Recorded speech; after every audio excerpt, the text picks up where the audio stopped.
Hello there, ladies and gentlemen, boys and girls, children of all ages. My name is DB333, and welcome back to Tower Round 4, The New Order, Old War Blues. And now in the last video, I guess we'll do the Alliance again, even though we already have one. Alright, come on, push. This is not going to go very well. I don't think this is actually going to work for us. Yeah, we're actually losing. But we need to, there's not really much we can do. Just recon companies, resource gain efficiency. I guess that. I think we're about to lose. Oh wow, we honestly lost him. Alright, amount of manpower. The battlefield was quiet now. The strains of gunfire and the crumps of shells were dying to a low-level whine. So too were young men. The barking borders remained in the clear pre-dawn haze, with smell of cordite staying in the air, and the screaming and moaning of crying men. Rainwater and blood and gunpowder pooled in holes in the ground, little spots of color in the grass. Private Iakov waited, numbered by the resignation and prodigious amount of opium, and a way to be inevitable. His ruinate leg ached in the foxhole, the pain no drug could take away. It wouldn't matter soon. The raid had begun flawlessly, following tried and tested methods: infiltrate, attack in concert with limited use of artillery and munitions, and overwhelm the surprise enemy. It's a shame that they hadn't gone around to the overwhelming part of the plan. Instead, the League had been beaten back in a bloody defeat. Perhaps half of his squad had gone out. Ikov fought the rest. It would be best if they died on the battlefield. Everyone knew what happened to vulnerable the casualties via excess digits in Lysenko's territory. The NKVD approached, black figures in pre-dawn haze. With them a new frequency of gunfire, clean, precise, singular, coming closer and closer. But at some points the figures paused, and did not shoot, and bodies were dragged off in the field, some still kicking. Private Iakov waited with his one grenade, counted the pools of red and black water on the ground. Red, black, red, black, red, black. Pray for a quick death or captured. Alright, well that didn't go well. Which, I mean, shit happens, you know? Well, Mercury's army's back up. I think I said this before, but I don't see how this series is going to go on for much longer, so honestly... we already got the Alliance going. And these guys cannot continue to exist, but the thing is we can't justify on them. And it looks like there's no real way that they declare on us. Go dark. Actually, they might go after Orenburg. So we'll hold off a little bit. We'll protect our brothers, like we promised we would. Decision available. Let's go resell the refugees again. Get some more manpower to make up for the men we unfortunately lost.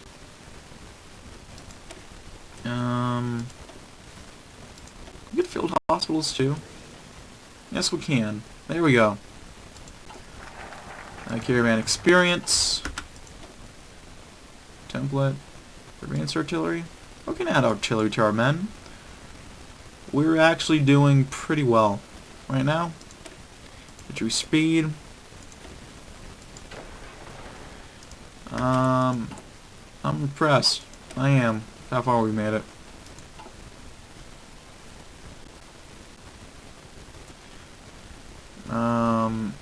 Keep working on, is it anti?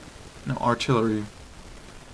I guess we don't have a need for it, but we can just, we can add support, actually. Edit. Support artillery. There we go. Actually, we don't have experience to do anything actually quite yet, so we'll hold off. We'll see if we're able to defend the mountain, go down to Fate of Orenburg, and then from there, I don't know, we'll see. Probably just end it in a bit. We'll liberate, well, he probably blew himself up along with NKVD, but we'll save everyone else who we kind of sent to die. I mean, shit happens. It's unfortunate. What are you gonna do, though? Dirklevanger's dead. Dupre is. Nothing's really happening in the rest of the world. Japanese people are killing themselves, but that's not too different from real life. I'm sorry, but that hits too close to home, but it's not wrong. It's terrible, but it's not wrong.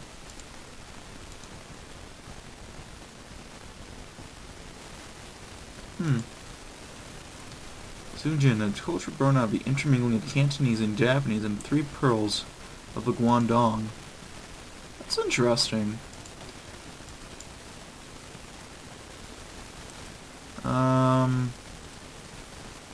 Look at all this. Every resource possible. Oh, Beto. He did not do very well in the debates. Wasn't impressed. Speaking of debates, if you're interested in American politics, or just politics in general at all, me and my friend are working on a YouTube channel that we're going to be launching, if not by the time I've uploaded this, very soon. It's called Bipartisan Bagels. It's just going to be us, shooting the shit, talking about politics, if that interests you at all. We're going to have our first video up soon, hopefully, about the Democratic debates that happened a few days ago. If you're not interested, fair enough, but it's there if you want to take a look at it, unless something happens and we have to pull it. We can't do it, but we'll see. I'm not planning on anything bad happening. Planning to have the channel keep going, so we'll see.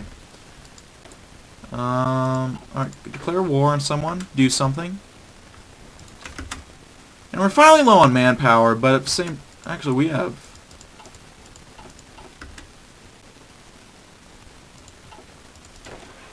And we can also exercise these guys, I think.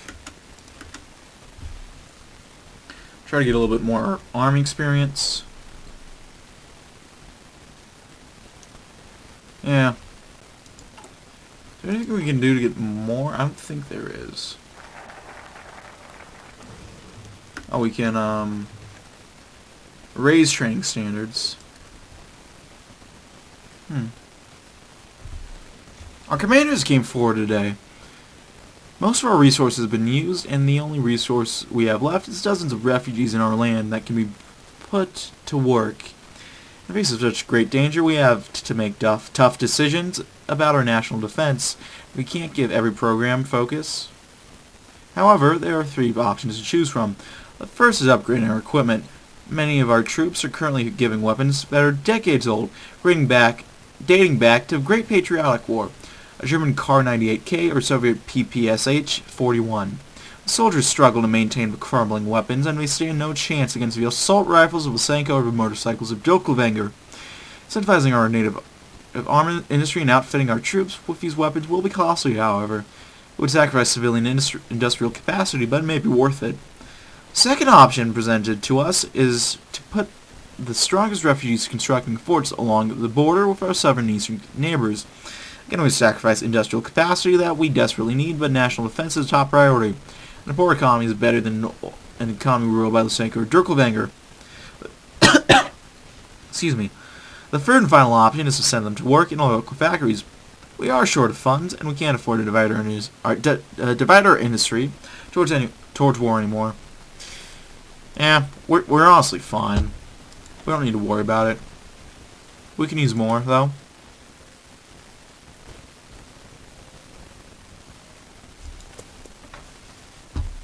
Let's get going. Come on, do something. I like the meme with a guy poking a stick with a inserted image there.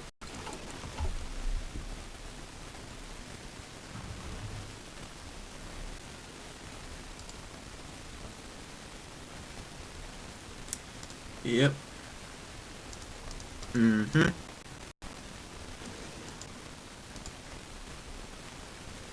Oh. Just gotta wait for something to happen. I'll tag fast real quick. What are you doing? Fate of Urnberg. Okay.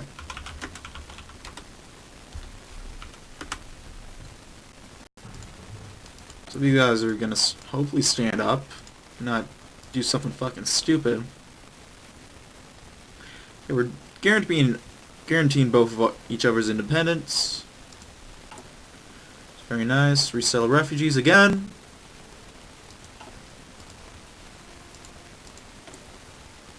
And let's hope. Up. Yep. Of course we accept. We probably should have stopped exercising our guys, but what does it matter? 'Cause, I mean, we're gonna crush these guys anyway. Like we just walked into their capital. Like no one was even there. No one was even there. What am I talking about? That's why it's like no one was there, because no one was there. And now we got all of their steel. Let's keep moving. Keep on rolling, baby. Keep rolling, rolling, rolling, rolling. What? Keep rolling, rolling, rolling.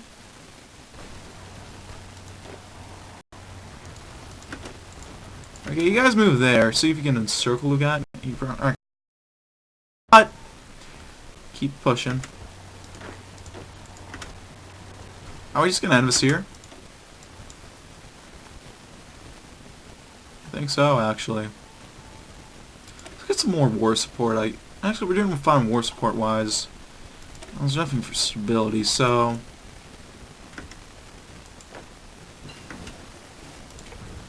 ladies and gentlemen, we're about to win. We have won. War is hell. The Ural League.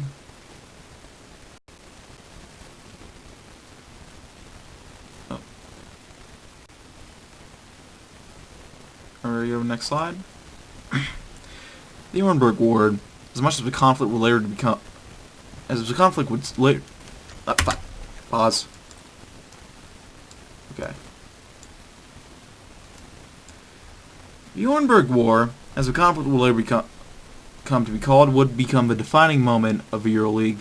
Much was sacrificed, and more brave members of the Guard and Versailles gave their lives during the events than in any conflict before it. But none could say it was not worth it. In the aftermath of battles, the soldiers of the League were greeted by Urnberg as heroes. Cheering crowds heralded them down towards crowded avenues. As thousands celebrated their saviors, in the aftermath of the war, relations would continue to improve. Together, Urnberg and the League would bring unprecedented stability in the region, unseen since before the war. Together they were stronger, and together they would help build a better Russia for all the peoples. For this was their sacred mission of the Ural League, and this would be their legacy. Many in the League had prayed for, and the Guard had prepared for a final struggle to retake the Black Mountain from the madman who ruled it. This future never came.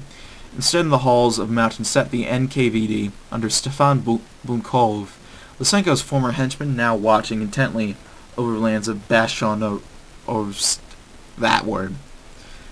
With their grand war against the combined forces of Jokovenger's banditry and the NKVD clearly sidestepped, the destruction of the Black Bandits became far easier. Many lives were saved by this, but many in the League wondered if it were not better had they had their conflict. The Guard itself was furious over the war being prevented, and would be chomping at the bit for the chance to make the NKVD pay for its sins for years to come. Change is something that all must come to grips with in time. For elite soldiers of the Ural Guard, this is something that we have to learn to accept. For the fighters of the Urals, the League would be forced to evolve. With hundreds of refugees desperately struggling through the mountain to find shelter, and with the guard slowly becoming overwhelmed by the sheer number of its foes it was being forced to face, the next step in the League's evolution was almost natural. The bodies that filled its fortresses would be used to defend them, and to defend others. In time, the League's protection would spread further than ever, but would never be as effective as it once was. Veterans of a guard would forever require a softening of their organization, but change always comes in the end. And war never changes. I don't think I can exit that thing. Okay, I'll read these two events, and then I guess we're done. Sometime after the defeat of the League's enemies, some of the senior members took note of her large fleet of trucks they had taken from Lysenko's NKVD and Dirklevanger's brigades. They jokingly remarked that they would have been very useful in the long march from Vortuka all those years ago. These jokes slowly evolved into a genuine idea, and soon we would talk of a pilgrimage back to where it all began. Soon a small cadre of soldiers had formed to make the journey.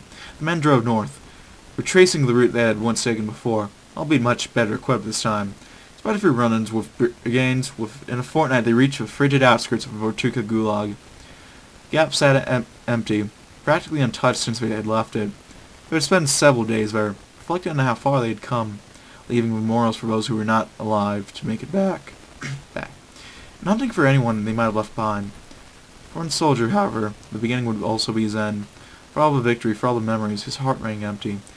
He rubbed off the stump of his arm when one of Dinkelvanger's men had hacked it off, and thought of all the comrades he had lost in the labyrinth halls of Lysenko's lab. Sinking in his old cell, he thought of all the men who had been in prison alongside him there, none of whom now remained. He wept bitter tears as he questioned why he was alone, why he alone was still here, if not only to suffer. The rest of the men would soon find him sprawled on the floor of his cell, pistol still in hand. They would solemnly bury him before setting their course for home. Some men never truly left for Kuta. The lines of Orenburg dissolved. Our powerful enemies lie vanquished before us. The terrible conflict that had grasped with stubborn Urals, steppe militias, has finally been won for the combined forces of both the Orenburg militia and our honorable guard division. Only through the grand effort of the two armies were we able to drive the bandit King Dirklevanger and his forces into the pit of hell they crawled out of, and put an end to the madness of more insane representation of our former Soviet oppressors, who had been dwelling in the dark mountains of Magnitogorsk. Now that we stand by side, elate in our victory over the evil in us, we cannot anymore ignore the pressing issues that divide us.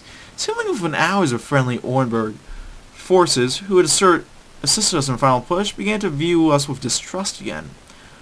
Harkening back to the days where the arguments of our worker council so quickly always shifted to our supposed growing influence over their autonomous territory, began to slowly return back to the villages and towns, some to the big city itself, leaving us with nothing but the memories of a great struggle. When this is over, it seems our lonely watch shall begin again. Well, that's kind of lame, but well, war, ladies and gentlemen, never changes. Just who you fight it with, the weapons you use, pretty much everything about it, but the main core of it never changes, does it? Now, you can't exit out of this, unfortunately, which is a bit of a pain, but you know what? I'll keep playing just in case there are any more events. Keep it running. No, I don't think so. So that's it. That has been New World Order, Old World Blues. Very excellent mod. If any of the developers are watching, I have to give you guys props. This is a great mod. I had a lot of fun with it, and I'm looking forward to what you guys are doing in the future. If you want to slide me in, let me do a little review, or not a review, a pre-game before it comes out. Give me early access. Hit me up. Yeah. So, good mod. It's a beta, so it's a little light on content, but what do you expect? I think this mod, like I said, has a lot of potential. If you're not following the subreddit or any of that, check it out. It's at r/TNO mod, I believe. Let me just check that real quick. Also check them out on Steam, New World Order, Old War Blues. Good mod, a lot of fun. It's still not updated to 1.7. I don't think they're going to update it anytime soon. So you'll have to revert additions. I don't think it matters too much if you do or not. I think it fucks up with the colors of the ideology wheel. You don't see them. But otherwise, from what I noticed, it's mostly fine. The slideshow's a bit fucky too, I think. But other than that, let me find it real quick. Yeah, it's /r/TNO mod. If I remember, I'll put it in the description below. But I said I was gonna do that first video, I forgot to, so I can't make any promises. But anyway, thank you guys so much for watching. I had a lot of fun with this, like I said. Hope you guys enjoyed it too. If you like this video, go and leave a like. If not, feel free to dislike. If you want to see more of my content in the future, I'm probably gonna wait until they actually release a full mod to do this. I might go back to Kaiserreich. Maybe. I'll wait and see. I had a plan for what I was gonna do, but it didn't work out. I'm gonna see if it works out this time, and if it does, I'm gonna head to Kaiserreich. If not, I might try something else. We'll see. But I got that going. I'm planning on rolling out some different games as well to the channel.